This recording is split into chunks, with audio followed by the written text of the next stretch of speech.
ಎಲ್ಲ ನನ್ನ ಕನ್ನಡ ತಾಯಿ ಮಕ್ಕಳಿಗೆ ನಮಸ್ಕಾರ. ಈ ಮಿನಿ ಬ್ಲಾಗ್ಗೆ ಸ್ವಾಗತ. ನಾನು ಮಿಸ್ಟರ್ ಗುರು ಕನ್ನಡಿಗ. ಇವಾಗ ಬೆಳಗ್ಗೆ ಎದ್ದು ಮಕ ತಕ್ಕಬೇಕಿತ್ತು.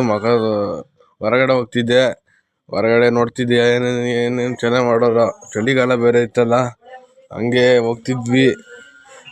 ಹೊರಗಡೆ ಹೋಗ್ತಿದ್ದೆ, ಹಂಗೆ ಫುಲ್ ರಶ್ಶು. ಗಾಡಿ ಎಲ್ಲ ನಿಂತ್ಕೊಂಡಿದ್ವು. ಫುಲ್ ಸೌಂಡ್ ಬೇಕಾದ್ರೆ ಕೇಳಿ ನೀವೇ. ಹೆಂಗಿತ್ತಂದರೆ ಕಿವಿನೂ ಹೋಗ್ತಿತ್ತು, ಒಳ್ಳೆ ಆ ಥರ ಇದ್ದಿತ್ತು. ಆದರೂ ಪರವಾಗಿಲ್ಲ, ಹಂಗೆ ಹೋಗ್ತಿದ್ದೆ. ಮತ್ತು ಆಮೇಲೆಲ್ಲ ಹೋಗ್ತಿದ್ವಿ. ಆಮೇಲೆ ಮನೆ ಅಮ್ಮ ಅದನ್ನು ತಗೊಂಬ ಅಂತ ಅಂತು, ಅದಕ್ಕೆ ತಗೊಂಬರಕ್ಕೆ ಹೋಗ್ತಿದ್ದೆ. ಮಸಿ ಬಟ್ಟೆ ಹೋಗು ಅಂತಂದು, ಅದಕ್ಕೆ ಬೇಗ ತಗೊಂಬಂದು ಪಟ್ಟಣಂಗೆ ಹೋಗಿ ಮಸಿ ಬಟ್ಟೆ ತಗೊಂಬಂದು ಮಸಿ ಬಟ್ಟೆ ತಗೊಂಡು ಹೋಗ್ಬಿಟ್ಟೆ. ಮತ್ತು ಏನು ಮಾಡೋದಂದರೆ ಮತ್ತೆ ತಗೊಂಡೋಗಿ ಕೊಡಬೇಕಲ್ವಾ, ಕೊಟ್ಟು ಬಂದೆ.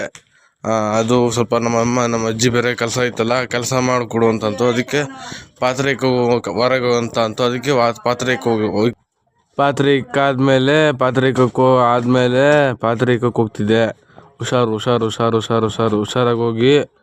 ಹುಷಾರಾಗಿ ಹೋಗಿ ಪಟ್ಟಣಂಗೆ ಹೋದೆ. ಇಕ್ಕಿ ಬಂದೆ.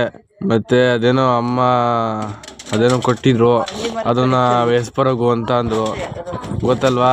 ಪುಳಿಯೋಗರೆ ಮಾಡಿದ್ದು ನಮ್ಮ ಮನೇಲಿ. ಅದನ್ನು ಎಸ್ಯಕ್ಕೆ ಹೋಗಿದ್ದೆ. ಎಸ್ದಾದ್ಮೇಲೆ ಸೀದಾ ಬಂದೆ ಈ ಕಡೆನೆ. ಬಂದಾದ್ಮೇಲೆ ಮುಖ ತಗೋಬೇಕಿತ್ತು. ಮುಖ ತಗೊಂಡಿಲ್ಲ. ಮುಖ ತಗೊಂಡಾದ್ಮೇಲೆ ನೀವು ಮುಖ ತಗೊಂಡಿರಾ ಕಮೆಂಟ್ ಮಾಡಿ.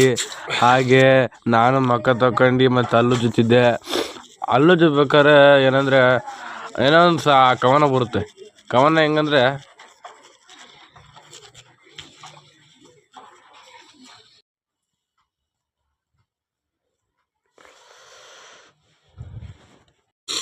ಟೀ ಕುಡಿದಾದ್ಮೇಲೆ ಹೇಗಿತ್ತು ನನ್ನ ಮಿನಿ ಬ್ಲಾಗ್?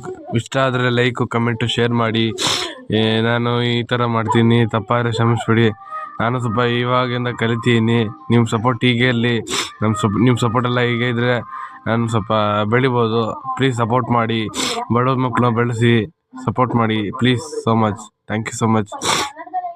ನಮಸ್ತೆ. ಬಾಯ್.